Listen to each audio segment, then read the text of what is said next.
मेरी बातों को ध्यान से सुनिएगा। मानकर चलिए एक आदमी के साथ एक खतरनाक एक्सीडेंट हो जाता है। एक्सीडेंट की वजह से उस आदमी की गर्दन के नीचे का पूरा शरीर काम करना लगभग बंद कर देता है, लेकिन उस आदमी की गर्दन का ऊपर का भाग यानी उसका दिमाग अभी भी एकदम अच्छे तरीके से काम कर रहा है। अब एक सवाल का जवाब दीजिए, क्या उस आदमी का दिमाग ट्रांसप्लांट करके किसी और शरीर में जोड़ा जा सकता है? ये एक ऐसा सवाल है जो लंबे समय से दुनिया भर के वैज्ञानिकों के दिमाग को परेशान करके रखा हुआ है। उनका मानना है कि जब किसी आदमी का लिवर ट्रांसप्लांट हो सकता है, हार्ट ट्रांसप्लांट हो सकता है, स्किन ट्रांसप्लांट हो सकता है, हेयर ट्रांसप्लांट हो सकता है, तो फिर किसी का दिमाग क्यों नहीं? शरीर के बाकी अंगों की तरह किसी इंसान के दिमाग को ट्रांसप्लांट करके किसी और के शरीर से क्यों नहीं जोड़ा जा सकता?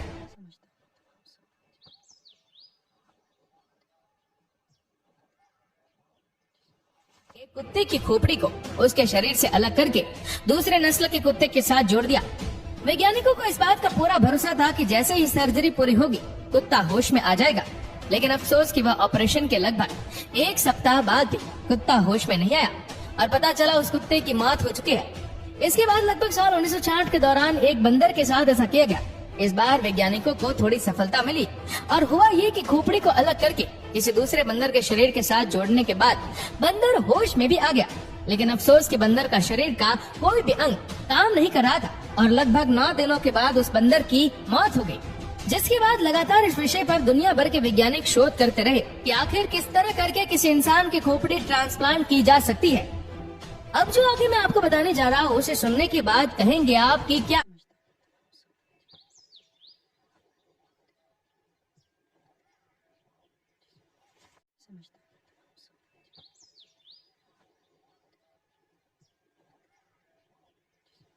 इसके बाद साल 1982 में न्यूयॉर्क सिटी के माउंट सिनाई मेडिकल कॉलेज में एक डॉक्टर ने चूहों के ब्रेन का ट्रांसप्लांट करने की कोशिश की।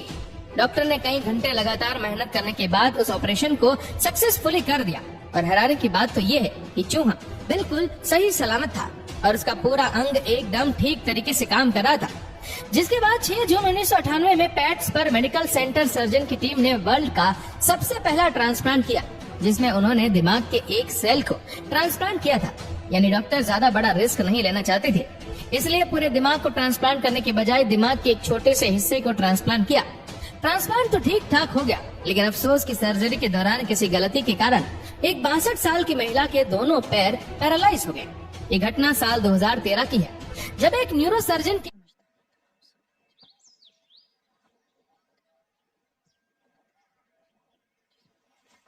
क्या उसी तरह एक खोपड़ी को निकाल कर दूसरी खोपड़ी में नहीं डाल सकते? इस सवाल के जवाब में सर्जन ने कहा था कि इस तरह के ऑपरेशन फ्यूचर में जरूर होंगे, लेकिन अभी हमारे पास ऐसी टेक्नोलॉजी और साइंस डेवलपमेंट नहीं हुई है कि हम ऐसे ऑपरेशन कर सके। मस्तिष्क के स्पाइनल कोड में नर्व फाइबर को जोड़ना बहुत कठिन होता है। नर्व फाइबर का मतलब है दिमाग से निकलकर हमारे शरीर के छोटे छोटे अंगों तक बड़ी ही बारीक नर्व, जिसे हम अपने आँखों से नहीं देख सकते, वैसे नर्व्स जुड़े होते। उन सभी को काट कर वापस से जोड़ना अभी की टेक्नोलॉजी के हिसाब से हमारे लिए असंभव है। इसीलिए उन्होंने कहा कि स्पाइनल कोड मतलब कि रीढ़ की हड्डी की चोट इतनी नुकसानदायक होती है कि अगर मस्तिष्क को ट्रांसप्लांट करने में सफल भी हो जाए तो स्पाइनल कोड में लगने वाली चोट के कारण लोग जिंदा नहीं रहते, क्योंकि दिमाग को शरीर से संपर्क बनाने के लिए रीढ़ की हड्डी बहुत ही अहम पार्ट निभाती है। ऐसे में अगर दिमाग को ट्रांसप्लांट किया जाए तो सिर से जुड़ी हड्डी में चोट लग जाएगी और इतने बड़े ऑपरेशन को झेलने के लिए कोई बॉडी जल्दी तैयार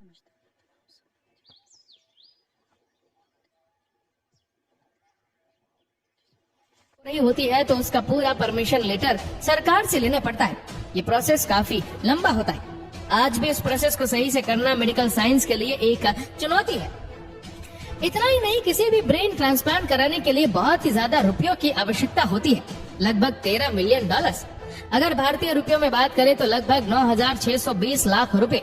इसमें लगभग 150 ऑपरेशंस होते हैं। इन सभी ऑपरेशंस में लगभग 36 घंटे का समय लगता है। इसमें सबसे इम्पोर्टेंट काम ब्रेन को फ्रीज करना होता है, जिसमें दिमाग के पूरे सिस्टम को रोक दिया जाता है और फिर दिमाग को मरने से बचा लिया जाता है।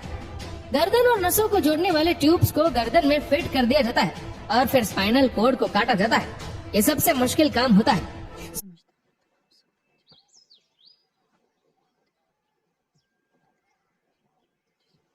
इस्तेमाल होता है और अंत में मसल्स, नर्व्स और ऑर्गन्स को फिर से जोड़ा जाता है। ये काम ठीक उसी तरह होता है जैसे कपड़ों को सिला जाता है। ये काम बहुत ही मुश्किल होता है, क्योंकि दिमाग इंसान के शरीर का सबसे इम्पोर्टेंट पार्ट होता है। ब्रेन ट्रांसप्लांट करना आज भी साइंस के लिए एक चुनौती बना हुआ है, क्योंकि इस वक्त पूरी दुनिया में अब तक ऐसा एक भी केस नहीं हुआ है जब किसी एक इंसान की खोपड़ी को उसके शरीर से अलग करके किसी दूसरे शरीर के साथ फिट किया गया हो।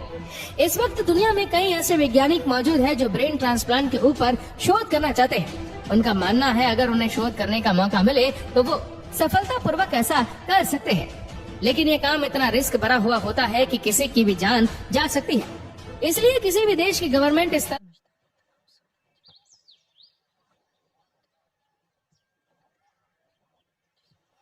अमेरिका में नहीं मिल रही है, इसलिए वो चीन में जाकर इस ट्रांसप्लांट पर शोध करेंगे। इसलिए उन्हें कुछ ऐसे लोगों की जरूरत है जो अपने अंगों को दान करने की इच्छा रखते हो। आपको जानकर हैरानी होगी कि शोध करने वाले इस वैज्ञानिक पर भरोसा करते हुए रूस में रहने वाले एक शख्स ने अपने ऊपर शोध करने की इजाजत भी दे दी।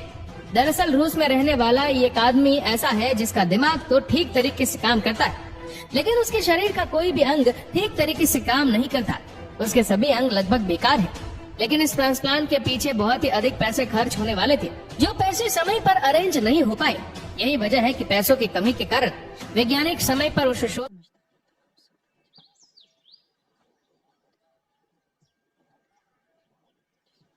उसकी पत्नी और परिवार वालों ने उस डॉक्टर के साथ किए गए एग्रीमेंट को खत्म करवा दिया। और अब वो डॉक्टर उस बात का इंतजार कर रहा है कि कोई आदमी ऐसा आए जिसके ऊपर इस तरह का शोध किया जा सके।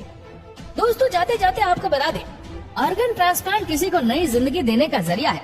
अगर किसी इंसान का कोई अंग खराब हो जाता है तो उसके उस अंग को ट्रांसप्लांट करके उसकी जिंदगी को बचाया जा सकता है। लेकिन आपको जानकर हैरानी होगी, हमारे देश में किडनी के लिए 4 साल, लिवर के लिए 2.5 साल और हार्ट के लिए 2-2 साल की वेटिंग लिस्ट है, क्योंकि कोई भी मृत्यु के बाद अपने चहेतों का अंगों का दान नहीं करना चाहता। बात अगर राजस्थान की करें तो सिर्फ राजस्थान में 20,000 मरीजों को किडनी, 25,000 को लिवर और 8,000 को हार्ट की सख्त जरूरत है। लेकिन सरकार की कई कोशिशों और लाखों रुपए खर्च करने के बाद भी पिछले 2 साल में हालात और बिगड़े। शायद आपको यकीन ना हो, लेकिन इतनी भारी डिमांड होने के बावजूद भी साल 2018 में सिर्फ 4 ट्रांसप्लांट हो पाए और साल 2019 में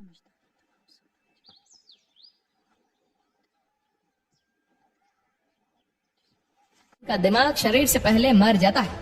ऐसे इंसान के शरीर के अंग जैसे कि किडनी, हार्ट और लिवर जैसे अंग किसी दूसरे इंसान को नया जीवन दे सकते हैं। आपको जानकर हैरानी होगी कि देश में प्रति 10 लाख पर सिर्फ 30 और राजस्थान में प्रति 20 लाख पर महज 1 डोनर ही मिल पाता है।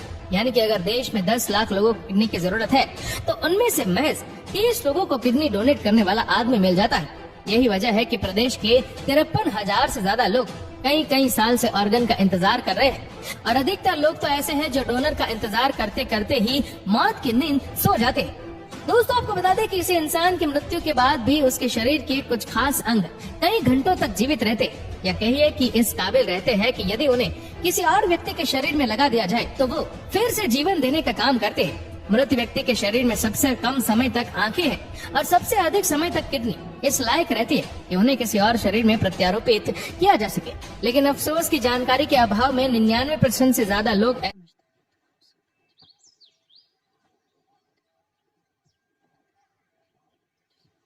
लोगों को मरने से बचाया जा सकता है। दोस्तों, उम्मीद करते हैं जानकारी आपको अच्छी लगी होगी।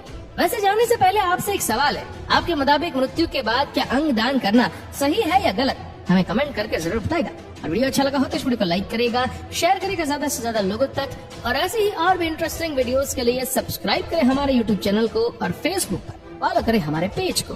धन्यवाद।